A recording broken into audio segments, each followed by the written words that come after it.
Voltamos com Medicina e Saúde pela Rede Massa de televisão e você confere agora Medicina, o que mudou com a Covid-19.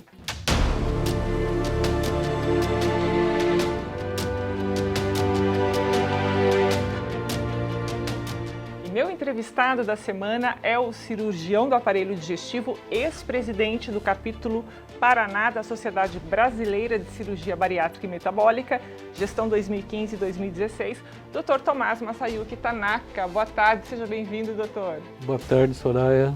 Prazer estar aqui com vocês. Que bom, doutor Tomás. Doutor Tomás, eu quero começar esse quadro lembrando que no Japão, quase 8 meses depois de registrar os primeiros casos do novo coronavírus, ainda não há confinamentos obrigatórios, multas ou quarentenas. Por outro lado, a vida pouco a pouco está voltando ao normal por lá. Escolas, restaurantes e bares estão abertos, os pontuais trens japoneses voltaram a estar cheios e o governo implementou campanhas nacionais para incentivar a população a viajar dentro do país e também estimulando a comer fora de casa, isso como estratégia para recuperar a economia. No Brasil, Dr. Tomás, essa conduta seria viável? Como que o senhor analisa o nosso comportamento nesse momento em meio à pandemia? É muito interessante essa abordagem sua, Soraya, porque nós estamos mostrando realidades diferentes. Lá, desde que começou a pandemia, na verdade não houve tanta restrição, mas houve um comportamento da população diferente do nosso. O povo, por si só, ele antes já usava máscara. Então, quer dizer, máscara não é novidade. Mas a gente via assim, nas reportagens que o povo, sem nenhuma necessidade de aviso, eles já sentavam com distanciamento, já andavam na calçada com distanciamento, evitaram as aglomerações. Então, hoje, no Brasil, ainda não dá, porque certamente aquela taxa chamada R0, que é o índice de infecção do vírus, lá no Japão deve estar bem baixo. E aqui no Brasil ainda não. A gente diz que o vírus continua circulando. Então, o comportamento não poderá ser imitado aqui no Brasil.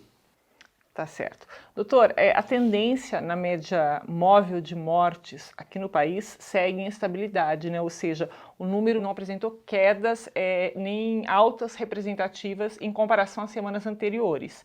Alguns estados do Norte e Nordeste tiveram um aumento nos casos. O Paraná foi classificado em estabilidade. Agora, eu queria saber do senhor qual é a sua avaliação sobre a condução da pandemia aqui em Cascavel e quais medidas foram tomadas ou serão incorporadas na Gastroclínica Cascavel, onde o senhor é diretor e está à frente da comissão Covid da clínica. Então, Soraya, desde que começou a pandemia, houve um pico grande em abril, maio, e o Cascavel foi o ponto mais alto do Covid no Paraná, comparado no Paraná inteiro, foi Cascavel. E depois Toledo. E as medidas tomadas pela prefeitura foram muito eficientes no sentido de preservar assim, os aglomerados e houve um lockdown naquela época. Aquilo surtiu efeito e as taxas foram caindo. E fazem umas 6 ou 7 semanas que eu venho acompanhando que está estável em termos de 5% a taxa de aumento do Covid. Quer dizer, eram mais ou menos 40 casos por dia. Tá? Mas o que eu observei é que depois do feriado do 7 de setembro, que houve uma flexibilização maior, esse número passou a ser agora em torno de 98, a média. Então, de 40 passou para 98 casos por dia. Quer dizer, estatisticamente, não muda muito. Estamos em torno de 5,5% por semana, a cada semana. Então, não houve grande aumento, mas o número de casos diários aumentou. Mas a taxa de ocupação de UTI, de enfermaria, está estável. O senhor acha, então, que a condução até o momento aqui em Cascavel tem sido eficaz? A condução das autoridades tem sido muito boas. Então, o sistema de saúde está preparado, os médicos estão preparados. E a população, doutor Tomás? O que o senhor tem Olha, visto por aí? Qual que é a sua análise? então, assim, como médico, o que eu tenho observado é que a situação Covid, ela está gerando um estresse muito grande na população, tá? E vem assim, aflorando muita ansiedade. Então, o que está acontecendo na minha ótica é que as pessoas estão, assim, como se fala, chutando o pau da barraca. Estão cansadas da situação, então é como se fosse aquela situação, então eu quero que venha logo a doença, tipo nesse tipo de pensamento, muitas pessoas estão, assim, relaxando a guarda, Entendi. tá? E é um comportamento que eu acho que é muito perigoso, por quê? Porque agora, faltando pouco tempo, na minha ótica, para que essa situação se resolva, que eu acho que vai se resolver com a vacina, então é hora de a gente continuar cuidando, pois o vírus está circulando. Então, se a gente abrir a guarda, nós vamos pegar a doença. Certo seria um equilíbrio. A gente sabe que a economia é importante, que a gente não pode abrir mão disso, mas ao mesmo tempo tem que ter uma certa coerência, né? No sentido de todo mundo se reunir no mesmo lugar, todo mundo ir para o comércio no mesmo Ó, momento. isso aí, ó, eu vejo assim,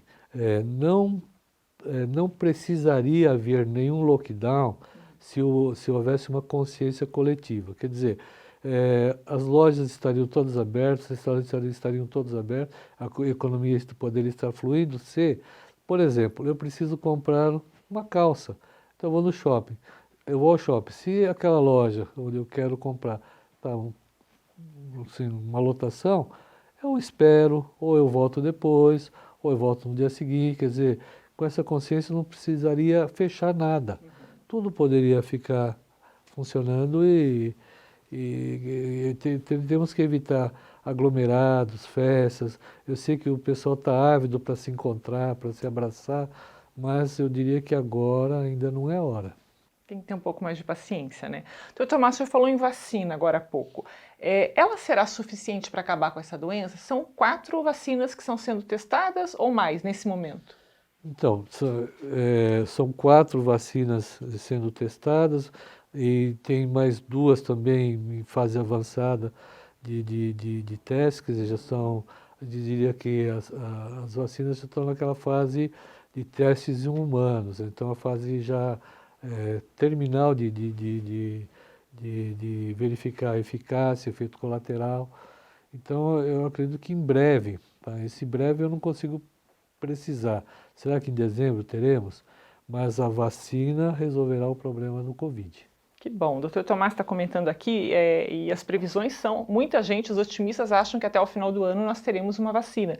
Mas só para a gente clarear aí para vocês podem até pesquisar mais a fundo, tem aí a primeira que chegou na capital do Brasil, em Brasília, foi a Coronavac, produzida pela farmacêutica chinesa Sinovac Biotech, né? Tem a D26CoV2 também, da Johnson Johnson, a Sinopharm e a Sputnik, que é a russa, né? E fora isso, aí o senhor comentou de mais 2, que é a de Oxford, né?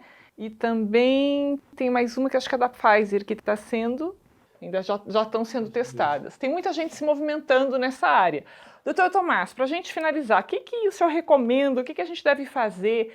Quais são, além do que o senhor já falou, as recomendações pontuais que o senhor poderia fazer para a população para a gente evitar uma nova onda de contágio do coronavírus? Então, Soraya, eu vou, assim, sendo repetitivo para a população, quero dizer que devemos evitar a todo custo os aglomerados, então as festas, os encontros de finais de semana, com todos os jovens sem usar máscara, isso tem que ser de todo evitado. Falta pouco, pessoal, então temos que ter esse conceito no trabalho, na família, os filhos também manterem aquela conduta de higiene, sabe? Isso tudo é importante. Tudo aquilo que a gente já sabe, temos que manter mais um pouquinho.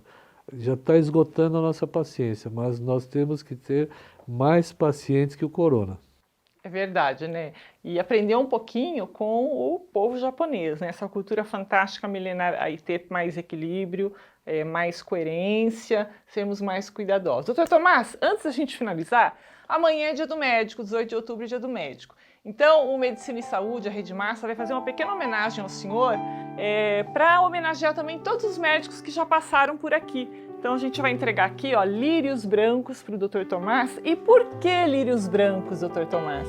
O lírio representa doçura, representa pureza, mas representa o sentimento fraternal e paternal, é o que a gente daria para um pai. E eu sei que os seus colegas, os seus pacientes, os seus colaboradores o têm como um pai. Então, está representado aqui na forma do lírio branco. Parabéns pelo médico que o senhor é. Para mim foi uma surpresa muito grande. Eu quero dizer que, ao receber, eu estou recebendo por toda a classe médica, por todos os profissionais aqui, meus amigos, todos que engrandecem e me orgulham assim, de ser médicos. Muito obrigado a todos. Que bom, parabéns, viu? E parabéns a todos os médicos, né, que passam pelo programa, que enriquecem tanto Medicina e Saúde com suas colaborações e nesse momento de pandemia, muito mais ainda. Doutor, bom fim de semana, tá bom? Bom fim de semana Obrigada. a todos. Obrigado. A gente vai ficando por aqui, desejando para todo mundo um fim de semana bem abençoado, um início de semana melhor ainda. A gente se vê no próximo sábado, 1:45, aqui na Massa. Até lá!